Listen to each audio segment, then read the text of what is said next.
உன்னோட கடந்த ஏசப்பா ஆண்டவரே அப்பா இங்க அனைத்து மகளும் எல்லா பிள்ளைகளும் கர்த்தரை ஒப்புக்கொள்கிறேன். அவங்கள ஆசீர்வதிங்க தகப்பனே. என்னென்ன நோக்கத்தோட என்னன்னா அப்பா எதோட வந்திருக்காங்க நீங்க அறிந்திருக்கிறீங்க தகப்பனே. அப்பா அது எல்லாமே நீங்க ஆசீர்வாதமாக மாற்றுங்க ஏசப்பா. அப்பா அப்பா சொல்ல அவங்க துக்கம் சந்தோஷமா மாறி போன ஆண்டவரே. அப்பா உங்ககிட்ட வந்து ஒரு விடுதலையா ஆகி போன ஆண்டவரே.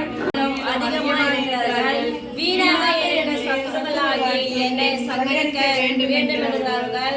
வளர்த்திருக்கிறார்கள். நான் எடுத்துக் கொள்வதை நான் கொடுக்க வேண்டியதாயிற்று. தேவனே, நீர் என் புத்தியினத்தை அறிந்திருக்கிறீர். எனக்கு என் குற்றங்களை உமக்கு மறைந்திருக்கதில்லை. சேனைகளின் கர்த்தராகிய ஆண்டவரே, உமக்காக காத்திருக்கிறவர்கள் என் நிமித்தம் வெட்கப்படுவார்கள். இஸ்ரவேலின் தேவனே, உம்மை தேடுகிறவர்கள் என் நிமித்தம் உடப்பார்க்கிறேன். அப்பொழுதும் அவர்களுக்கு பழமொழியானேன். வாசலில் உட்கார்ந்திருக்கிறவர்கள் எனக்கு விரோதமாய் பேசுகிறதால் மதுபானம் பண்ணுகிறவர்களின் பட்டணமானே. ஆனாலும் கர்த்தாவே, அனுக்கிரக காலத்திலே உம்மை நோக்கி விண்ணப்பம் செய்கிறேன். தேவனே, உமது மிகுந்த கிருபையினாலும் உமது ரட்சிப்பின் சந்ததியினாலும் எனக்கு செவி கொடுத்தருளும். நான் அமிழ்ந்து போகாதபடிக்கு சேர்த்து நின்று என்னை தூக்கிவிடும். என்னை பகைக்கிறவர்களிடமிருந்தும் நிலையாத ஜனத்தினின்றும் நான் நிற்கும்படி செய்யும். ஜலப்பிரவங்களை என்மேல் புரளாமலும் ஆழம் என்னை விழுங்காமலும் பாதாளமும் என்மேல் தன் வாயை அடைத்து கொள்ளுமானாலும் இருப்பதாக. கர்த்தாவே, என் விண்ணப்பத்தை கேட்கிறோம். உம்முடைய தயை நலமாய் இருக்கிறது. உமது ஊக்கமான இரக்கங்களின்படி என்னை கட்டளையிட்டருளும். உமது முகத்தை உமது அடியனுக்கு மறையாதையும். நான் வியாதி குலப்படுகிறேன். எனக்கு தீவிரமாய் செவி கொடுத்தருளும். நீர் என் ஆத்மாவிடத்தில் வந்து அதை விடுதலை பண்ணும். என் சத்துருவின் மீதும் என்னை மீட்டுவிடும். தேவரீர் என் நிந்தையும் என் வெட்கத்தையும் என் ஆத்துமாவையும் அறிந்திருக்கிறேன். என் சத்துருக்கள் எல்லாரும் உமக்கு முன்பாக இருக்கிறார்கள். நிந்திய என் இருதயத்திலிருந்து நான் மிகவும் வேதனைப்படுகிறேன். எனக்காக பரிதாபப்படுகிறவர்களே என்று காத்திருக்கிறேன். ஒருவனும் இல்லை. தேடுவதற்கும் ஒருவனையும் காணேன். என் ஆக்கிரத்தில் கசப்பு கலந்து கொண்டார்கள். என் தாகத்துக்கு காடியை குடிக்க கொடுத்தார்கள். அவர்களுடைய பந்தியை அவர்களுக்கு கண்ணியம், அவர்களுடைய செல்வம் அவர்களுக்கு வளமாயிருக்கிறது. அவர்களுடைய கண்கள் காணாதபடி அந்தரங்கப்படுத்த கடவது. அவர்கள் இடுப்புகளை எப்பொழுதும் தள்ளப்பட பண்ணும். சிவா என்னுடைய தம்பி 1000 ரூபாய் அனுப்பியுள்ளார். 11ஆம் தேதி ஆலியவாள் என்னுடைய தம்பி அவனுடைய மனைவி கிட்ட 2000 ரூபாய் கொடுத்து அனுப்பியிருந்தார். இங்கே எதனா தட்டி அங்கே எதனா அனுப்பி போகிறோம். 11ஆம் தேதி வெள்ளத்தில் சர்வீஸ் அந்த மில்கல் அம்மா அவர்கள் செல்வி மில்கல் அம்மா 500 ரூபாய் கொடுத்தார்கள். 11ஆம் தேதி நம்ம வெள்ளத்தில் சர்வீஸ் சேர்ந்த நிர்மலா அவர்கள் 1500 ரூபாய் கொடுத்தார்கள். 13ஆம் தேதி எனக்கு தங்கச்சி ஜெனிஃபர் பெங்களூர் இருக்கிறாங்க. என்னுடைய மச்சான் வயசு தங்கச்சி இவர் தம்பி வயசு 1000 ரூபாய் மொத்த 23ஆம் அது பெருசாக அவங்க எப்படி வாங்கலாம்னு செக் பண்ணி வாங்கணும். மணிமேகலை ஃபேமிலி அவங்க அன்றைக்கி கிஃப்ட் வாங்கும்போது எங்கள் கூட இருந்தாங்க. அதே நன்றி சொல்லிட்டுருமா. Auto charge up and down night things எல்லாம் திரும்பி ரிட்டர்ன் கொண்டு போகிறதுக்கு 1300 ரூபாய் ஆச்சுங்க. மல்லிகை காய்கறிகள் நம்ம மணிமேகலை ஃபேமிலியில் என்ன பண்ணாங்க, அவங்க தான் அதெல்லாம் வாங்கிட்டு அவங்க கணவரை பொறுமையோடு கொண்டு வந்து சேர்த்தாங்க. அது ஒரு 1500 ரூபாய் மளிகை பொருளும் காய்கறி செலவாகிடுச்சு. அந்த உணவு பிளேட்டு தண்ணி டம்ளரு ஒரு 1000 ரூபாய் ஆச்சு. அது நாங்கள் 20 வாங்கணும் போயிட்டு கடைக்கு. பேனர் போட்ட டிசைன் ஒர்க்கு நம்ம பேனர் போட்டு லேட்டாக வந்ததில்ல, அது ஒரு 500 ரூபாய் ஆச்சு. இப்போ பொருளாக கொடுத்தாங்க இல்லையா, அது யாருக்கு சேர்ந்தது இல்லையா. பொருளானாக்கா மணிமேகல் குடும்பத்தினர்கள் 26 கிலோ ஒரு அரிசி மூட்டை என்ன பண்ணாங்க, கை தட்டலாமே. மோர் ஜூஸு பாத்திமா பேபி ஜெயந்தி குடும்பத்தினர்கள் பொருட்கள் ஒரு அரிசி மூட்டை எக்ஸ்ட்ரா கொண்டு வந்த ஞாபகம் தான். அது என்னுடைய தகப்பனாரும் மாமனார் பாபையா குடும்பத்தினர் ஒரு அரிசி மூட்டை வாங்கி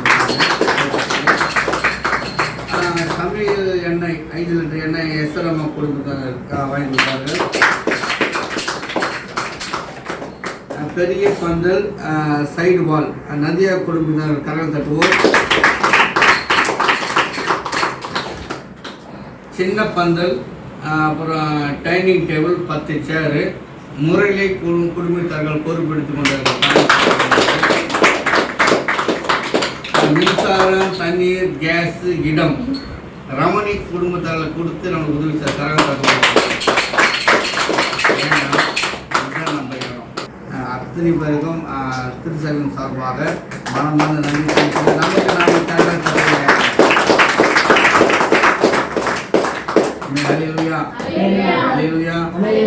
இங்க நான் என்ன வாசிச்சனும்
நம்ம எதுலெல்லாம் பாக்கியவான்களா இருக்கிறோம், நம்ம எப்படி இருந்தா பாக்கியவான்களாய் இருப்போம் என்று ஆண்டவர் இந்த மத்தியில நம்ம படிக்க போகிறோம். 5ஆம் அதிகாரம் 1ஆம் வசனத்திலிருந்து படிங்க.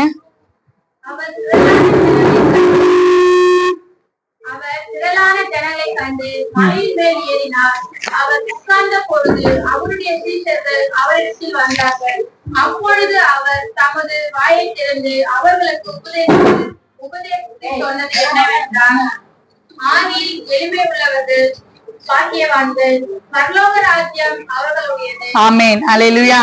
அதுல ஒண்ணுன்னா வந்துட்டே இருக்கும். முதல்ல ஆவியில் எளிமை உள்ளவர்கள். எளிமைனா என்ன? தாழ்மை. எளிமையான எங்களையா அப்படிதானங்க வரும். எளிமை, எளிமைனா எளிமையான எங்கள். ஆவியில் எளிமை, கஷ்டப்படுறீங்களா? எளிமைனா எளிமையானவர்களா?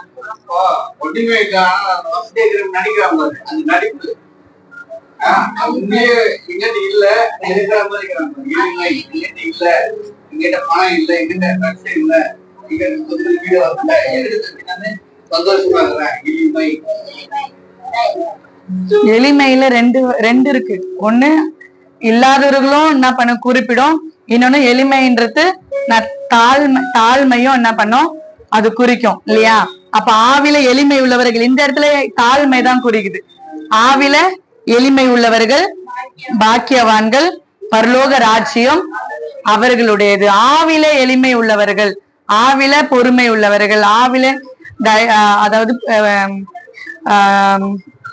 என்ன சொன்ன இப்போ, ஆவில தாழ்மை, ஆவில தாழ்மை உள்ளவர்கள் பாக்கியவான்கள், அவர்கள் பரலோக ராஜ்யம் அவர்களுடையது. ஆமென், அல்லேலூயா. ஆவிலே தாழ்மை, ஆவிலே தாழ்மை அப்படின்னா ரெண்டு, நம்ம கிறிஸ்தவங்களா இருக்கிறவங்க ரெண்டு சிந்தனை இருக்கும். ஒண்ணு ஆவில சிந்திப்போம், இன்னொன்னு மாம்சத்துல சிந்திப்போம். மாம்சத்துல சிந்துறது எல்லாமே என்ன ஆகும், வீணா போவோம்.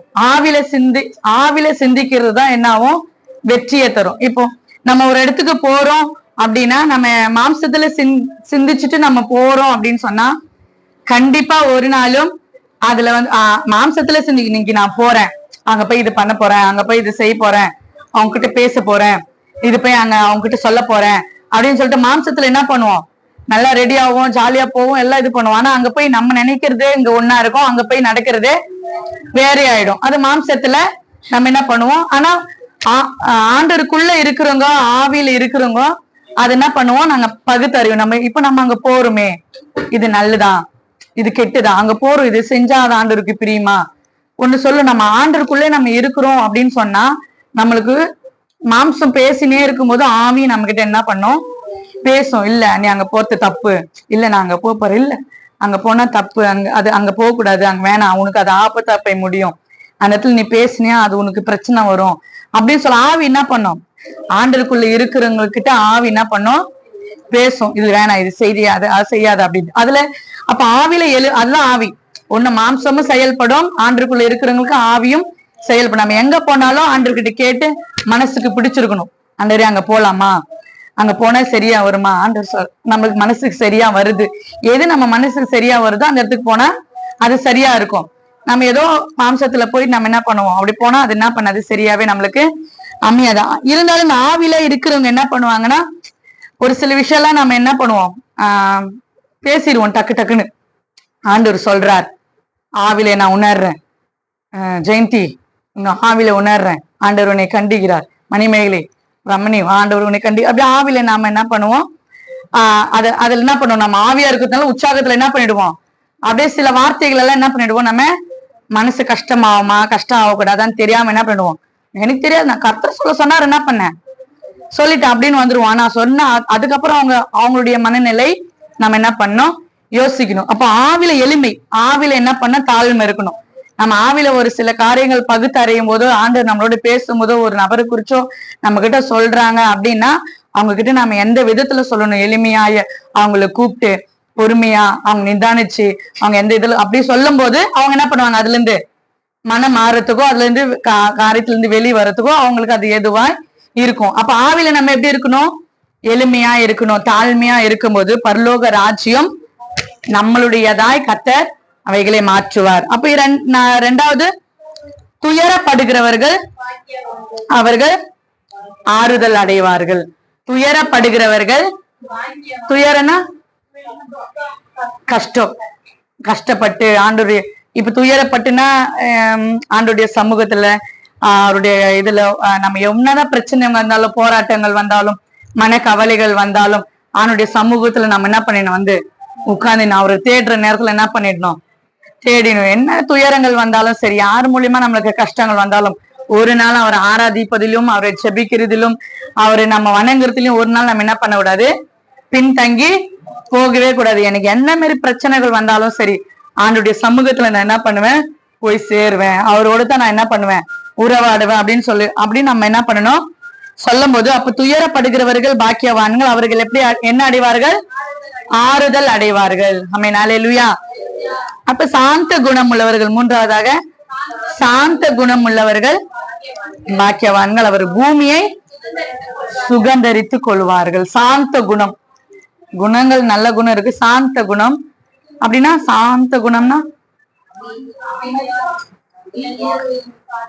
சாந்தமா மூஞ்சி பார்க்கும்போது தெரியணும், அதுக்கு சொல்லக்கூடாது, அப்புறம் உண்மனாந்தனே ஊற கிடையாது அப்படிலாம் சொல்லக்கூடாது.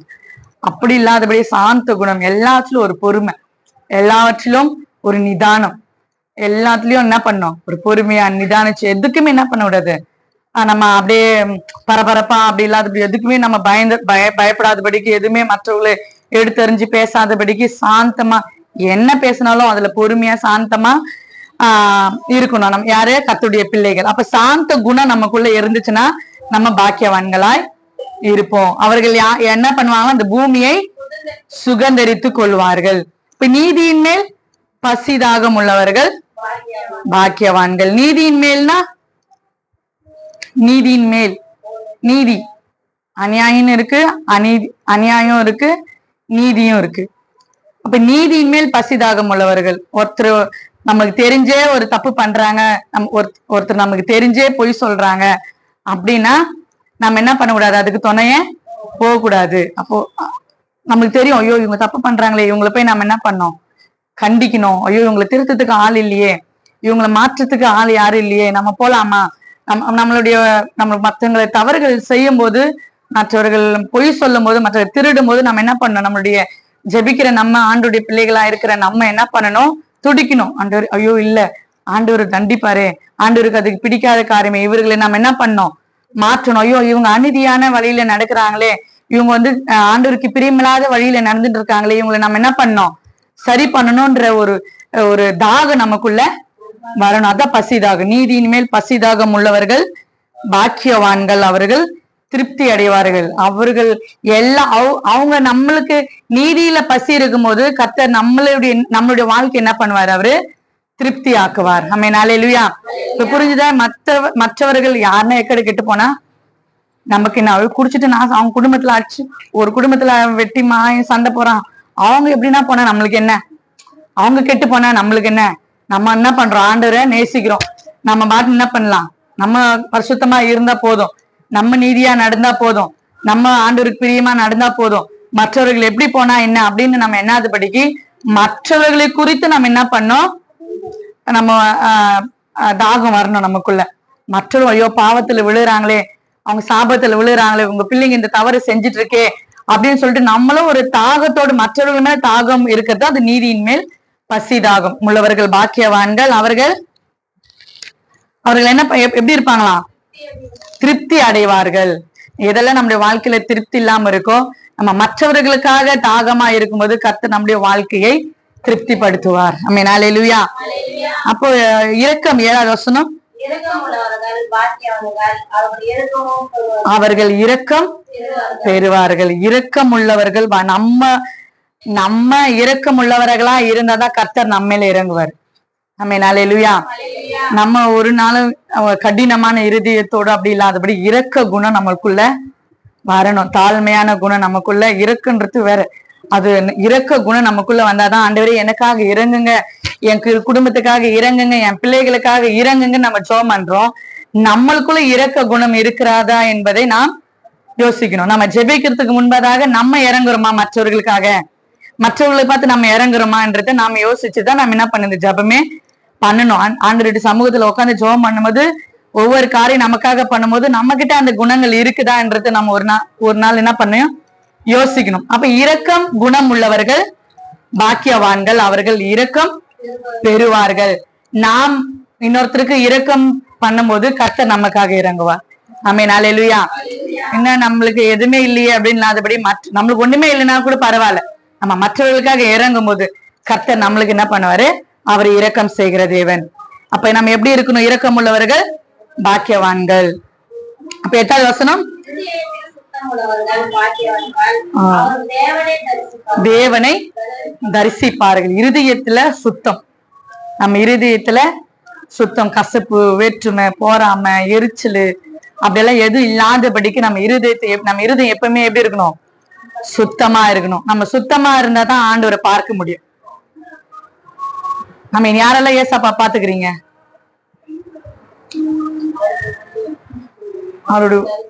அவருடைய தரிசிக்கணும்.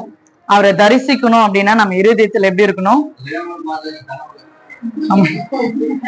ஆமென். அப்போ எல்லா காரியத்திலும் மனுஷனா இருக்கிற நம்ம என்ன பண்ண முடியாது? எல்லா காரியத்திலும் கரெக்டாவே நம்மளால இருக்க முடியாது. ஆனாலும் கர்த்தருடைய சமூகத்துல உட்கார்ந்து என்ன பண்ண, ஆண்டவரே என்னை பரிசுத்தப்படுத்துங்க, என்னை சுத்தப்படுத்துங்க, என் இருதயத்தை சுத்தப்படுத்துங்கன்னு சொல்லி கேட்கும்போது நான் உங்களை பார்க்கணும், உங்ககிட்ட பேசணும்னு சொல்லி நம்ம அவருடைய சமூகத்துல உட்காந்து நம்ம ஜெபிக்கும் போது கர்த்தருடைய தரிசனத்தை நம்ம என்ன பண்ணுவோம்? பார்ப்போம். அப்ப இருதயத்தில் சுத்தம் உள்ளவர்கள் யாரா இருக்கிறாங்க? பாக்கியவான்களா இருக்கிறார். தேவனை தரிசிப்பார்கள். இது ரொம்ப முக்கியம். 9வது வசனம் வாசிங்க.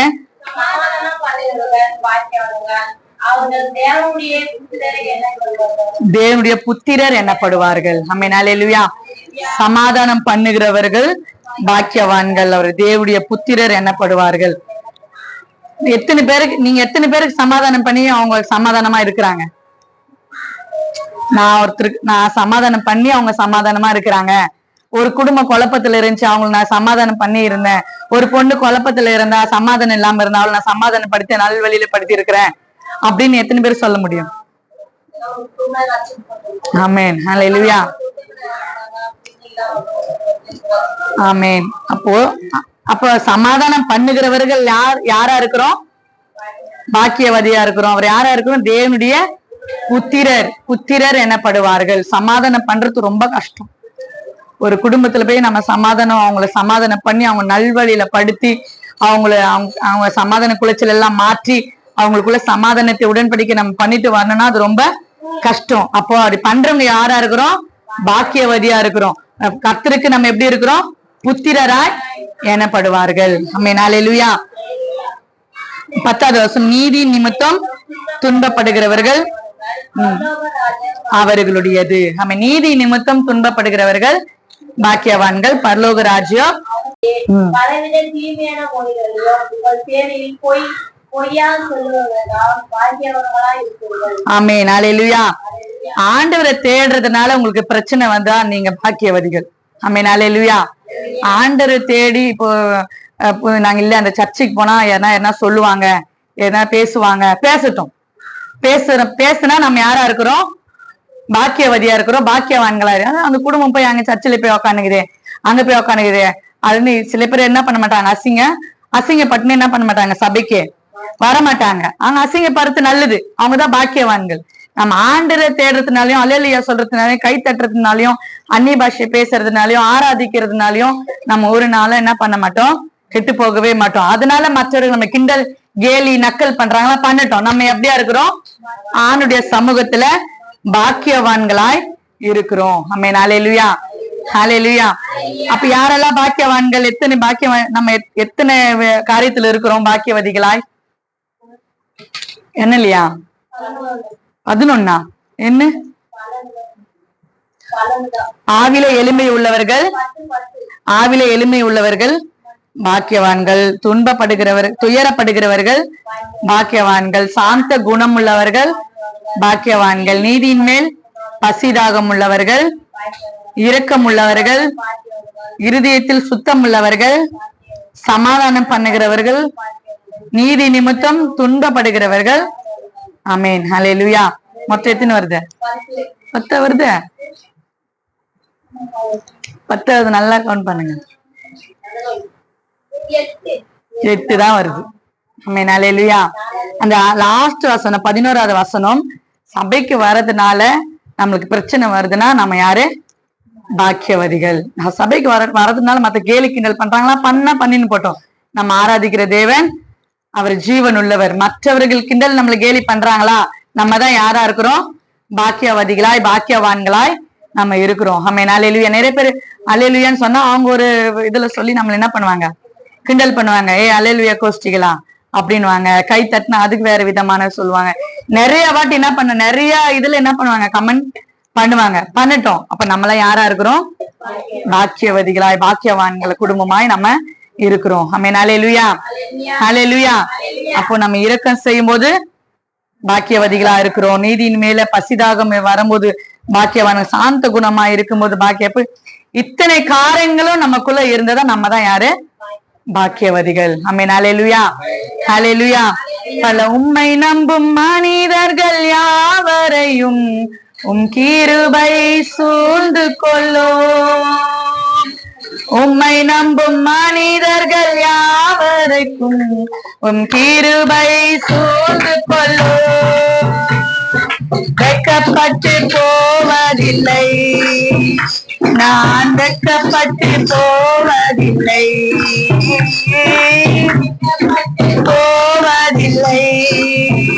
நான் வெட்கப்பட்டு போவதில்லை.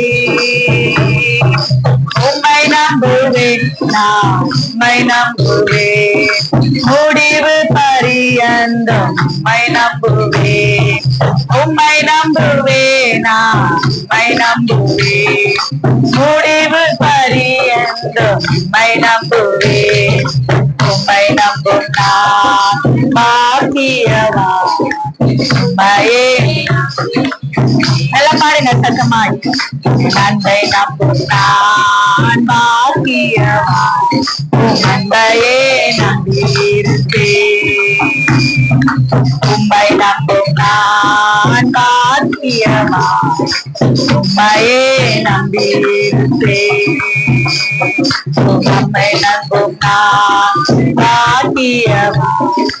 உம்மையே நம்பியிருப்பேன். உம்மை நம்புவேன், நான் உம்மை நம்புவேன். உம்மையே நம்பியிருப்பேன். உம்மை நம்புவேன், நான் உம்மை நம்புவேன். உம்மையே நம்பியிருப்பேன். உம்மை நம்புவேன், நான் உம்மை நம்புவேன் உம்மையே நம்பியிருப்பேன் உம்மை நம்புவேன் நான் உம்மை நம்புவேன் உம் அன்பையே நம்பியிருப்பேன். ஆமென். ஹல்லேலூயா ஹல்லேலூயா. எத்தனை பேர் நம்ம எந்த விதமான பேசினாலும், எத்தனை பேர் நம்மளை கேலி கிண்டல் பண்ணாலும், எத்தனை பேர் நம்மளை நிந்திச்சாலும், எத்தனை பேர் நம்மளை அவமானப்படுத்தினாலும் நம்ம வந்து யாரை நம்பி இருக்கிறோம்? அவரை நம்பி இருக்கிறாங்க. நாம எப்படிப்பட்டவர்களா இருக்கிறோம்? பாக்கியவான்களாய் பாக்கியவாதிகளாய் இருக்கிறோம். நம்ம யாருக்கு முன்னாடி பெருமையா நிக்கிறோம் என்பதை யாருக்கு முன்னாடி நிக்கிறோன்றது நமக்கு தேவையில்லை. ஆனா அவரை நம்பி இருக்கிறோம். நம்ம எப்படிப்பட்டவர்களா இருக்கிறோம்? பாக்கியவாதிகளா இருக்கிறோம். ஆமென். ஹல்லேலூயா. அது ஒரு நாளும் நம்ம என்ன பண்ணக்கூடாது? மறந்து போகவே கூடாது. ஆமென். எல்லாம் முழங்கால் பாடிட்டு நம்ம ஜெபிக்கலாம். ஆமென். ஹல்லேலூயா. ஸ்தோத்திரம் ஆண்டவரே, ஸ்தோத்திரம் ஆண்டவரே. ஒரு கண் நன்றாய் இருக்கிறது, இன்னொன்று கண் ஆண்டவரே தண்ணி வடிந்து கொண்டு ஆண்டவரே ரெட்டா இருக்கிறது என்று நாங்கள் கேள்விப்பட்டோம். ஆண்டவரே எப்படிப்பட்ட ஆண்டவரே அப்பா ஸ்தோத்திரம் பிரச்சனையா இருந்தாலும் கர்த்தர் நாளில் அவைகளை மாற்றும்படியாக ஜெபிக்கிறோம். உம்மை நம்புகிற மனிதர்கள் ஆண்டவர் ஒரு நாளும் கைவிடப்படுகிறதில்லை. என் தேவனே, மகளுக்கு ஆண்டவரே அந்த கண்ணின் மேல அந்த ரத்தத்தை நாங்கள் தெளிக்கிறோம். பரிபூர்ண சுகத்தை நீர் கொடுக்கும்படியாய் ஜெபிக்கிறோம். சீக்கிரத்தில் வீடு வந்து சேர உதவி செய்வீராக. இந்த கரத்துல நாங்கள் ஒப்பு கொடுக்கிறோம், தாழ்த்துகிறோம், இயேசுவில் ஜெபிக்கிறோம் பிதாவே. ஆமென் ஆமென் ஆமென். ஆண்டவரே அப்பா ஸ்தோத்திரம் கர்த்தாவே, மகள் ஆண்டவரே அப்பா ஸ்தோத்திரம் கர்த்தாவே, திருமண வாழ்க்கையில சந்தோஷமாய் சமாதானமாய் ஆண்டவரே வாழும்படியாக கர்த்தர் நீர் கிருபை செய்யுங்க. ஆண்டவரே கணவனும் மனைவியும் புரிந்து கொண்டு ஆண்டவரே அப்பா ஸ்தோத்திரம் வாழ கர்த்தர் உதவி செய்வீராக. அப்பா ஸ்தோத்திரம் கர்த்தாவே, புகுந்த வீட்டுல ஞானத்தோடு கருத்தோடு ஆண்டவரே அப்பா ஸ்தோத்திரம் கர்த்தாவே பொறுமையோடு சாந்தம் உள்ளவரை ஒரு பொண்ணாய் மாற்றி அந்த குடும்பத்துல வாழ கர்த்தர் நீர் உதவி செய்யும்படியாய் ஜெபிக்கிறோம். இதுவரைக்கும் நடத்தின தேவனே, இனிமேல் நீ நடத்த வல்லவா இருக்கிறீரப்பா. அந்த மகளுக்கு ஆண்டவரே தந்தை இல்லாத மகளுக்கு நீரே தாயும் தந்தையுமாய் ஆண்டவரே நண்பராய் உற்றார் உறவினராய் நீ இருந்து மகளை ஆண்டவரே நீர் வழி நடத்தும்படியாய் ஜெபிக்கிறோம். எந்த ஒரு தீங்கும் மகளை அணுகாதபடிக்கு வேலை எடுத்து பாதுகாத்துக் கொள்ளுங்க. இயேசுவில் ஜெபிக்கிறோம் நல்ல பிதாவே. ஆமென் ஆமென் ஆமென்.